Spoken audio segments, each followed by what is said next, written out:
Hello, नमस्ते, welcome to etc online.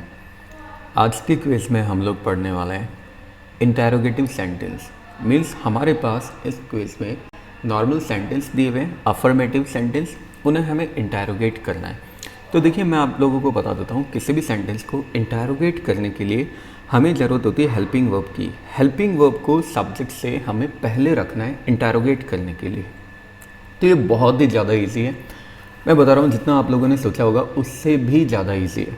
तो चलिए फर्स्ट सेंटेंस से स्टार्ट करते हैं।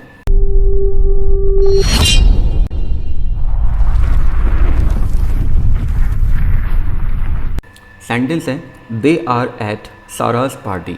तो हमें क्या करना है, इस पूरे सेंटेंस में आपको ये देखना है कि हेल्पिंग वर्ब कहाँ है।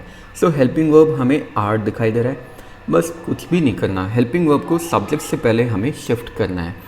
सो आर को सब्जेक्ट से पहले शिफ्ट करेंगे, ये बन जाएगा आर दे एट साराज पार्टी। बस पूरा का पूरा हम लोगों को एज इट इज़ लिखना है। सिर्फ ये जो हेल्पिंग वर्ब है इसे हमने सब्जेक्ट से पहले शिफ्ट किया है। सो आर दे एट साराज पार्टी, और ये बन गया इंटेरोगेटिव सेंटेंस। मीन्स क्या वो सारा की पार्टी में है। सेम वेज हम लोग देखेंगे नेक्स्ट क्वेश्चन भी। सो नेक्स्ट क्वेश्चन है his school bag is brown. अब इस वाले सेंटेंस में देखिए, अगेन हेल्पिंग वर्ब को फाइंड करना है। हेल्पिंग वर्ब इज़ है, तो इज़ को हम लोग लेकर आ जाएंगे सब्जेक्ट से पहले, और ये बन जाएगा इज़। अब जब इज़ पहले आ गया तो हिज स्कूल बैग ये बाद में आ जाएगा, तो इज़ हिज स्कूल बैग, और यहाँ पे लास्ट में फिर आ जाएगा जो बचा हुआ वर्ड है, और वो है ब्राउन। तो सेंटेंस बन गया is his school bag brown. क्या उसका स्कूल बैग ब्राउन है? सेम वेज हम लोग नेक्स्ट सेंटेंस देखेंगे मैरी कैन स्की। इसमें क्या देखना है, हेल्पिंग वर्ब कहाँ है? हेल्पिंग वर्ब है कैन। इस कैन को सब्जेक्ट से पहले शिफ्ट करेंगे, से बन जाएगा कैन, उसके बाद में आ जाएगा सब्जेक्ट मैरी, कैन मैरी, और इसके बाद स्की। क्या मैरी स्की कर सकती है? बस सेम वेज हम लोग नेक्स्ट सेंटेंस देखेंगे आई मीट माई फ्रेंड्स। अब देखिए, ये सेंटेंस थोड़ा सा अलग है। इस पूरे सेंटेंस को हमने जब रीड किया तो हमें कहीं पे हेल्पिंग वर्ब दिखाई नहीं दे रहा। अब ध्यान देने वाली बात यह है, अगर किसी सेंटेंस में हेल्पिंग वर्ब दिखाई नहीं दे रहा है, इट मीन्स वहाँ पे 3 हेल्पिंग वर्ब्स हिडन हो सकते हैं। एक है डू, एक है डज, और एक है डिड। तो इस सेंटेंस में हमें कोई भी हेल्पिंग वर्ब दिखाई नहीं दे रहा, मतलब यहाँ पे डू, डज या डिड हिडन हो सकते हैं। अब हमें पता कैसे चलेगा कि यहाँ पे डू है, डज है या डिड है? तो देखिए, अगर वर्ब के साथ में एस या ईएस आ जाता है तो वहाँ पे हमेशा डज हिडन होगा। अगर कोई भी वर्ब सेकंड फॉर्म में आए तो वहाँ पे डिड होगा।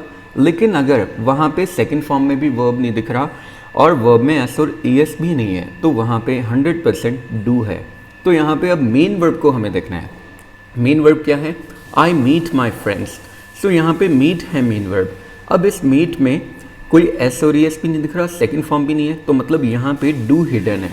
तो डू हेल्पिंग वर्ब है, सब्जेक्ट से पहले आ जाएगा डू, उसके बाद एज इट इज़ लिख देंगे do I meet my friends. बस, मतलब क्या मैं अपने फ्रेंड्स से मिलता हूँ, और ये सेंटेंस बन गया interrogative sentence. Same ways next sentence भी हम लोग देखते हैं the teacher hands out the books. देखिए, ये जो सेंटेंस है सेम उसी सेंटेंस के ऊपर डिपेंडेंट है। इस पूरे सेंटेंस में हमें कहीं पे भी हेल्पिंग वर्ब दिखाई नहीं दे रहा। हैंड आउट हमें दिखाई दे रहा है जो कि मेन वर्ब है, तो मतलब क्या है, यहाँ पे हेल्पिंग वर्ब हिडन है। क्या है? Do, does and did.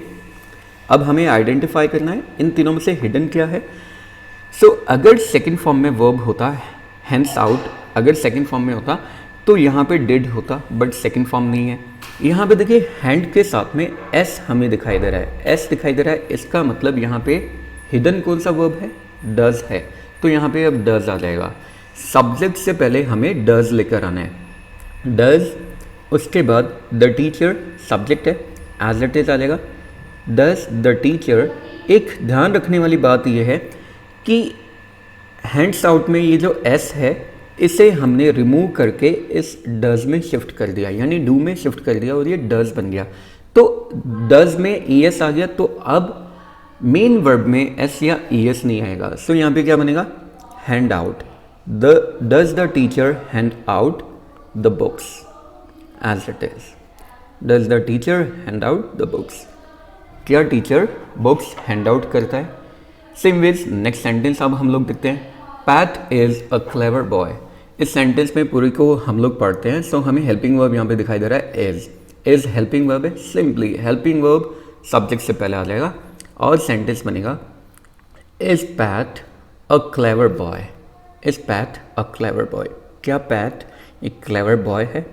तो इंटेरोगेटिव बनाना देखिए कितना ज़्यादा इजी है। जहाँ पे भी हेल्पिंग वर्ब दिखाई दे रहा है उसे उठाना है और सब्जेक्ट से पहले हम लोगों को शिफ्ट करना है, as simple as that. Now comes the next sentence, the monkey takes the banana. अब ये सेम डू डज डिड वाला सेंटेंस है, क्योंकि पूरे सेंटेंस में द मंकी सब्जेक्ट है, टेक्स मेन वर्ब है, द बनाना ऑब्जेक्ट है। तो यहाँ पे हेल्पिंग वर्ब तो दिख नहीं रहा। हेल्पिंग वर्ब नहीं दिख रहा मतलब या तो डू है या फिर डज है या फिर डिड है हिडन। अब हमें ढूंढना है कि इन तीनों में से हिडन क्या है। आप लोग बताइए, पता चल ही गया होगा आप लोगों को।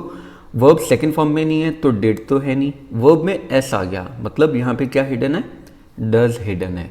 सो डज को द मंकी सब्जेक्ट है, इससे पहले लगा देंगे और ये बन जाएगा does the monkey. Does the monkey. अब ये जो टेक्स है इसमें से एस हट जाएगा, क्योंकि ये एस निकल के कहाँ आ गया? डज में आ गया। सो यहाँ पे सिंपली क्या आएगा? टेक आएगा। Does the monkey take the banana? Does the monkey take the banana? क्या मंकी बनाना लेता है? ये सेंटेंस का मीनिंग है। अब आता है next sentence, Tony is hungry. इस सेंटेंस में भी देखते हैं हेल्पिंग वर्ब का है। टोनी सब्जेक्ट है, हेल्पिंग वर्ब इज है, हंग्री हंग्री एडजेक्टिव बन रहा है। सो हमें करना क्या है इंटरोगेटिव बनाने के लिए? सब्जेक्ट से पहले हेल्पिंग वर्ब लेकर आना है। सो इज हेल्पिंग वर्ब है, ये आ गया पहले, उसके बाद सब्जेक्ट आ गया इज टोनी, फिर हंग्री आ गया लास्ट में। Is Tony hungry? क्या टोनी भूखा है? अब आता है next sentence, Tim goes to school. देखिए सेम डू डज डिड वाला सेंटेंस आ गया, क्योंकि टिम सब्जेक्ट है, गोज वर्ब है main verb, to school object है। अब इस सेंटेंस में हमें दिखाई नहीं दे रहा ना subject verb, sorry helping verb हमें दिखाई नहीं दे रहा। सो यहाँ पे क्या है? डू डज और डिड हिडन है। आइडेंटिफाई करना है कि हिडन यहाँ पे क्या है। सो हेल्पिंग वर्ब है नहीं, अगर यहाँ पे गोज की जगह अगर यहाँ पे वेंट होता तो डिड आ जाता है यहाँ पे, लेकिन डिड है नहीं। डू भी ऑब्वियसली वहाँ पे नहीं है। क्यों नहीं है?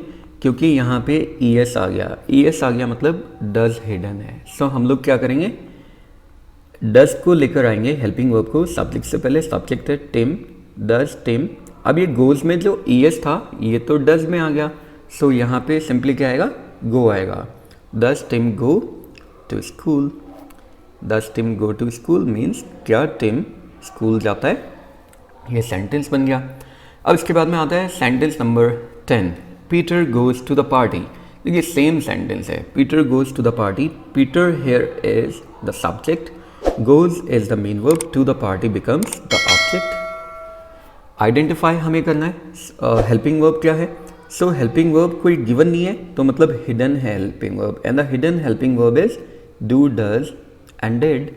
अब यहाँ पे क्या हेल्पिंग वर्ब हिडन है? वो है डज। क्यों? क्योंकि गोज में आ गया ना ई एस।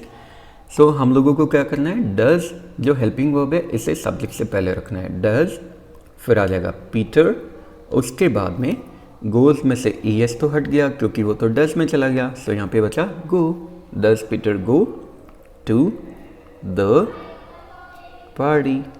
क्या पीटर पार्टी में जाता है? ये बन गया सेंटेंस हमारा इंटरोगेटिव। अब आता है sentence number 11, you like apples. अब इस सेंटेंस में again U becomes subject, like is the verb, that is the main verb, apples object है। हेल्पिंग वर्ब नहीं दिख रहा। हेल्पिंग वर्ब नहीं दिख रहा मतलब डू है, डज है या फिर डिड में से कोई यहाँ पे छुप के बैठा हुआ है। हमें ढूंढना है वो छुपा हुआ कौन है।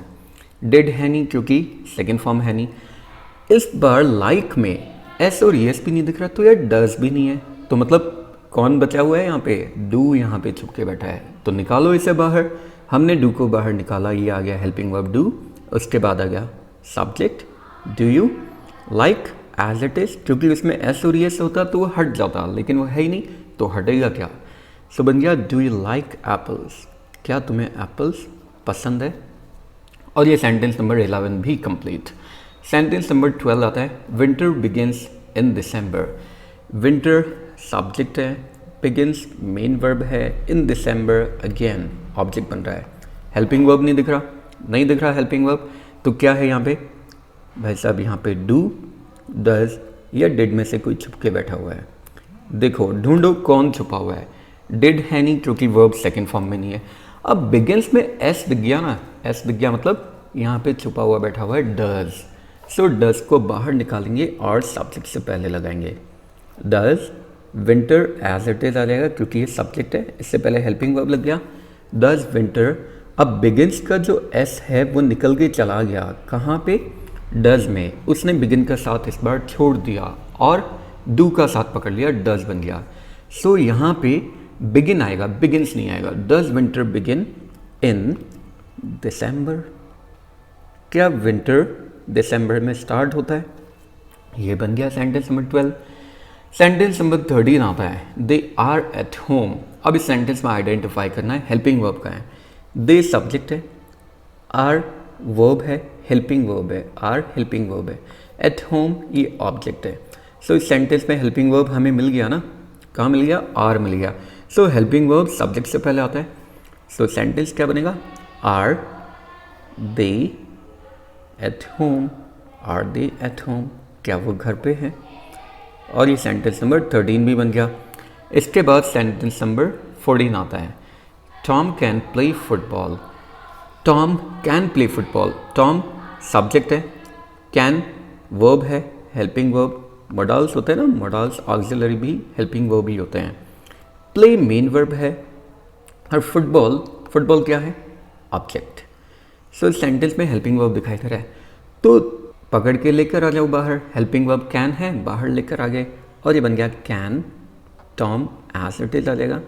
Can Tom play football means क्या बना, क्या टॉम फुटबॉल खेल सकता है। ये बन गया सेंटेंस नंबर 14 भी कंप्लीट। अब आता है सेंटेंस नंबर 15। देखिए ये सेंटेंस नंबर जो 15 है ये मैं आप लोगों को बता नहीं रहा हूँ, इसका आंसर आप लोगों को कमेंट बॉक्स में लिखना है। चलिए मैं हिंट आप लोगों को दे देता हूँ।